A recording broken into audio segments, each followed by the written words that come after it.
Bonjour, aujourd'hui nous sommes à Montredon-la-Bessonnier et j'ai décidé de vous faire découvrir un autre secret du département du Tarn, l'or rouge. Qu'est-ce que c'est? Eh bien en fait c'est le safran. Nous sommes en pleine cueillette du safran, c'est la période idéale et donc je vous amène à rencontrer Yves et Ève qui sont safraniers dans le Tarn depuis plus de 14 ans. On y va?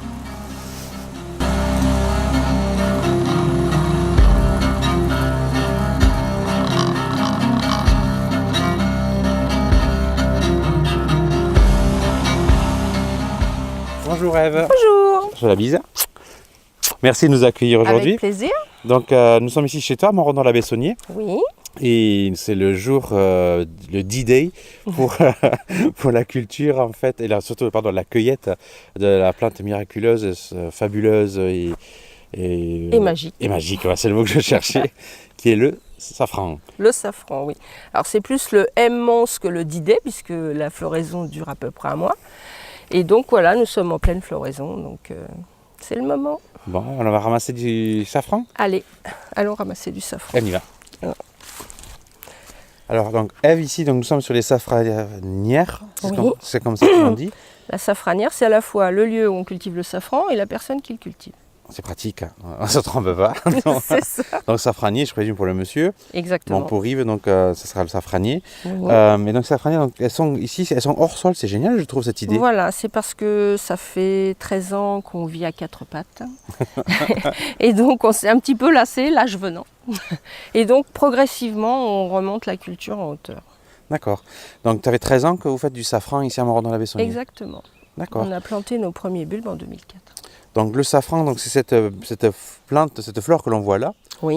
Donc c'est la famille des crocus. C'est un crocus d'automne, D'accord. bien particulier puisque c'est un hybride. Donc je précise qu'on ne le trouve pas à l'état sauvage. Donc les crocus qu'on voit actuellement en sauvage à la même période ne sont pas des crocus à safran, ce sont d'autres variétés de crocus. Et donc chaque année, il refleurit à la même époque. Cette année, il y a un petit peu d'avance. Voilà, donc c'est le moment. Alors quand on cueille le matin, c'est ça? Alors tous les matins, on cueille les fleurs. D'accord. Et ensuite, on va s'asseoir pour procéder à l'émondage, D'accord, ça. qui est la partie qui consiste à retirer le pistil. D'accord. Tu as juste tenir le panier. Oui, Voilà. comme ça j'irai plus vite.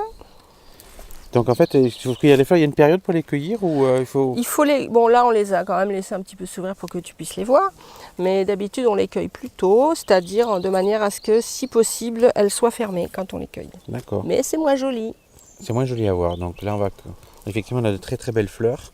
Alors comment on cueille en fait Alors on cueille le plus bas possible sur la tige, pour pas que le bulbe continue à nourrir une tige sans fleurs, en fait, et qu'il préfère à la place nous faire une autre fleur le lendemain. En fait, ça repousse hein, Tous les jours, il y a de nouvelles fleurs. sur la même plante. Hein. Sur la même plante, oui. Si le bulbe est assez gros, il est capable de faire plusieurs fleurs. Je peux essayer d'en cueillir une? Vas-y. Donc tu ne cueilles pas les feuilles, puisqu'il en a besoin pour faire sa photosynthèse. Alors attends, ça a mis les... Je suis pas doué. Hein. Non, t'as pas choisi une facile, en plus elle est au bord. Bon, je laisse faire. Prends-en une qui est au milieu. J'en prends une qui est au milieu. Voilà, tu vas tout en bas de la tige et tu la coupes avec ton ongle. Et voilà. D'accord. Comme ça. Voilà, exactement. Et ensuite tu la mets dans le panier. Vas-y, je D'accord. t'embauche. Allez, Allons-y. allons-y. Moi, je On vais va- finir ce côté-là. Vas-y. Allez. Il n'y a pas de souci. Tout en bas. Non, mais ça vient facilement quoi. Donc, Bah oui, c'est pas du béton. Hein. non, heureusement. Et tu vas mettre ton nez après dans le panier. Tu vas voir comment ça sent bon. On a le droit de sniffer. On a le droit de sniffer.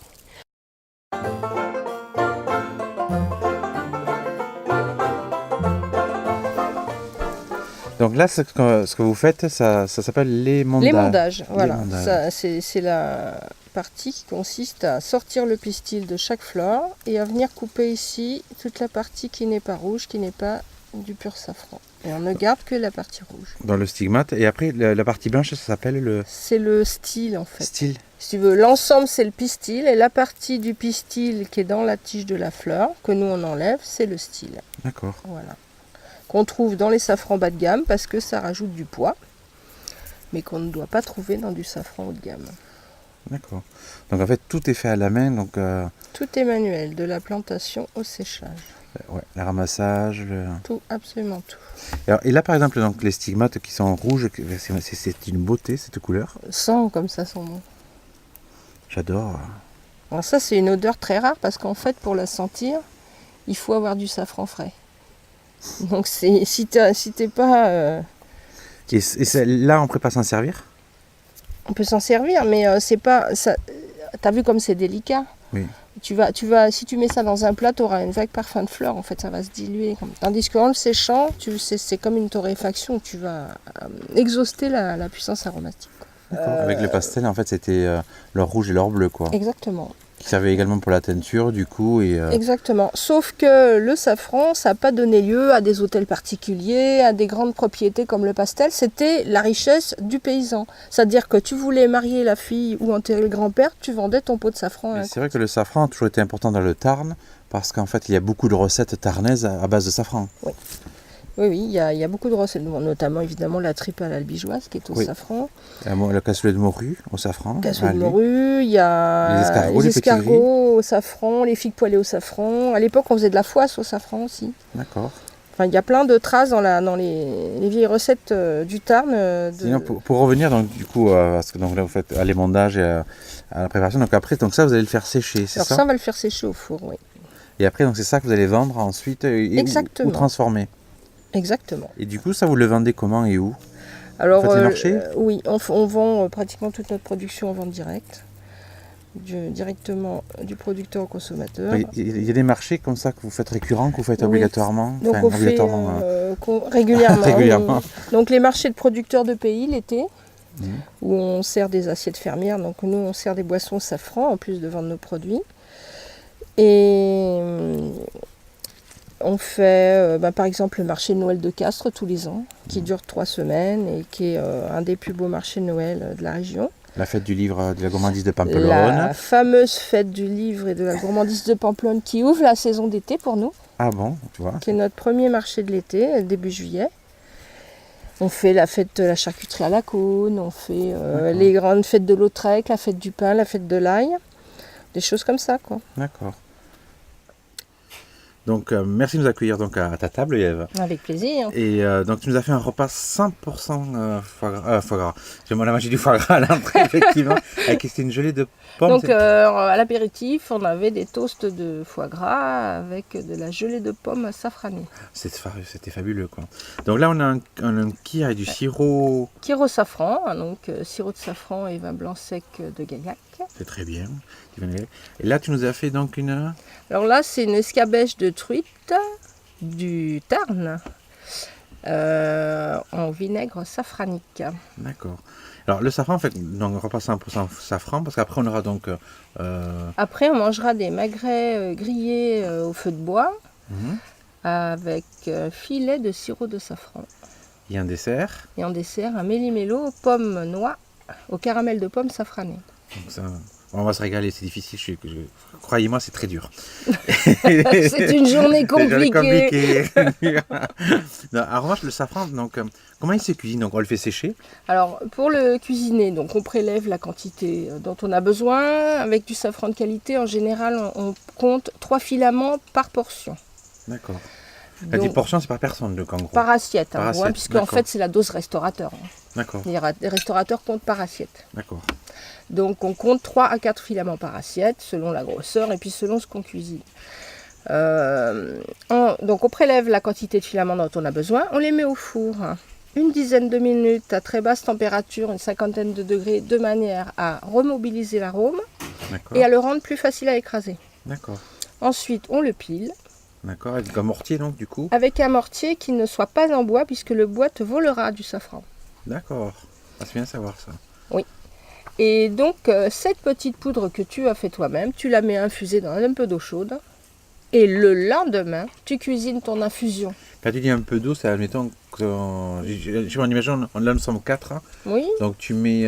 j'aurais fait genre pistilles, un plat avec 12 filaments. Pas 12 pistils. Chaque pistille comprend 3 filaments. Pardon, il fallait les filaments. Les stigmates, donc 3 stigmates. 3 stigmates, donc j'aurais fait 12 stigmates que j'aurais fait chauffer, piler et que j'aurais mis à infuser dans un petit pot avec cette quantité d'eau. D'accord. Chaude.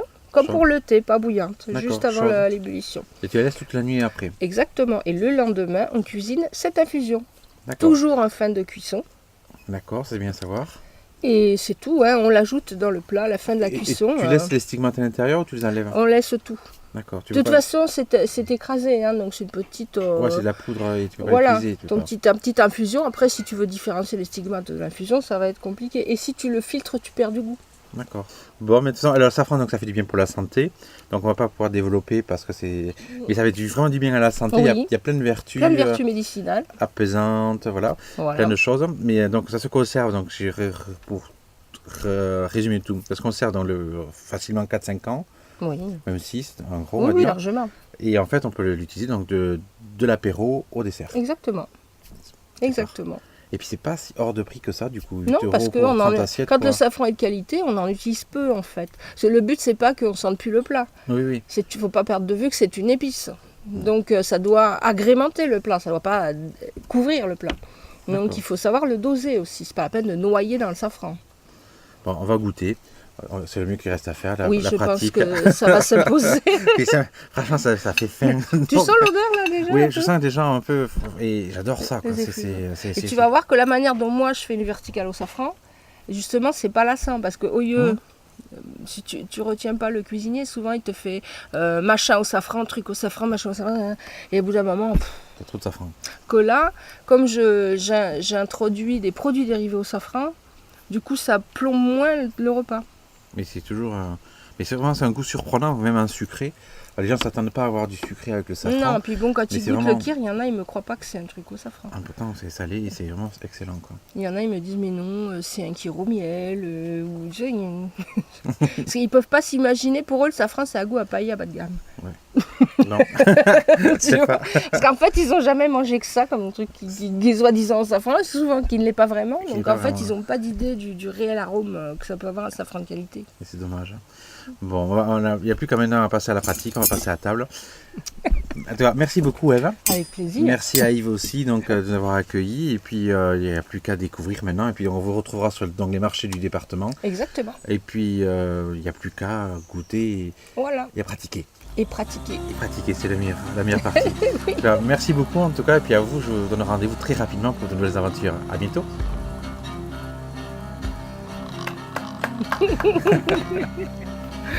Ouais.